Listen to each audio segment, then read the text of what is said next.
Donc, je m'appelle Loïc Etienne, je suis médecin urgentiste depuis 40 ans. Donc, en fait, notre idée, c'est on va voir des gens qu'on connaît pas, qu'on reverra pas. Et puis, on essaye de prendre la décision la moins mauvaise possible. C'est ça le travail d'un médecin d'urgence.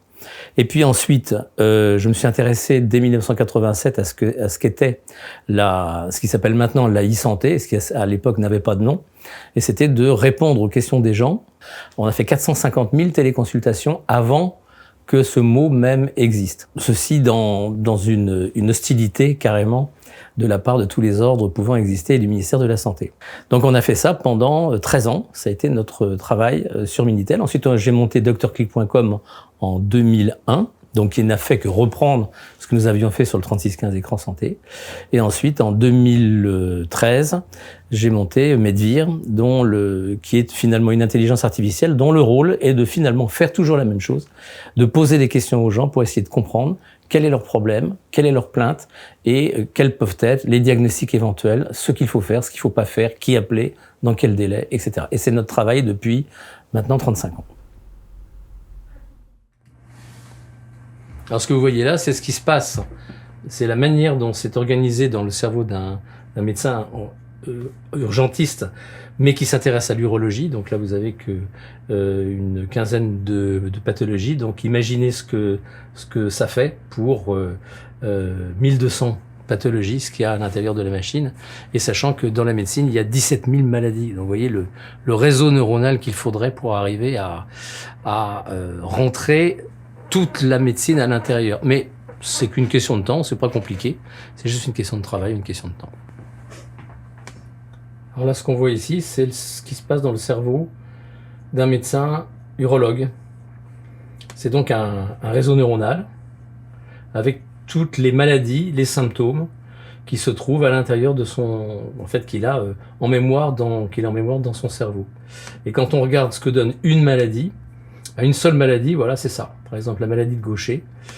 Et donc, il y a comme ça 1200 maladies qu'il a dans son cerveau et qui sont connectées. Et ça, c'est la représentation, évidemment informatique, de la façon dont il essaye, à partir des symptômes, et d'aboutir à ce diagnostic, mais sachant que des diagnostics, il y en a énormément.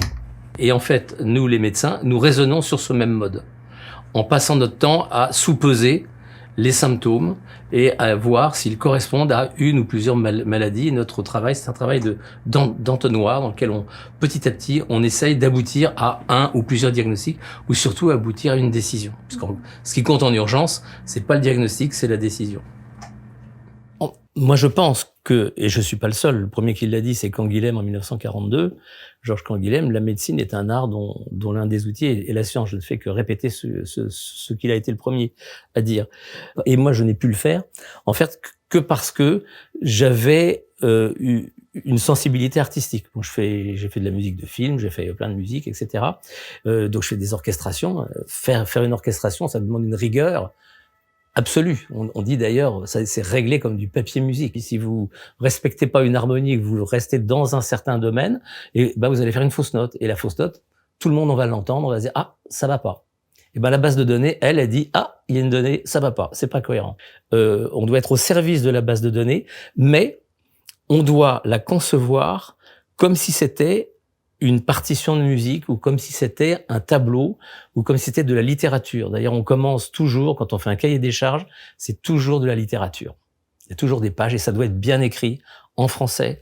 Ça doit être fait avec énormément de rigueur et en se basant toujours sur la connaissance réelle de la vie de tous les jours et de notre expérience de médecin. Donc, on a toujours été dans ce travail qui a toujours essayé de faire que le réel et le virtuel finissent par essayer de se correspondre. Mais on n'y arrive pas. Pourquoi? Parce que c'est pas de l'intelligence humaine.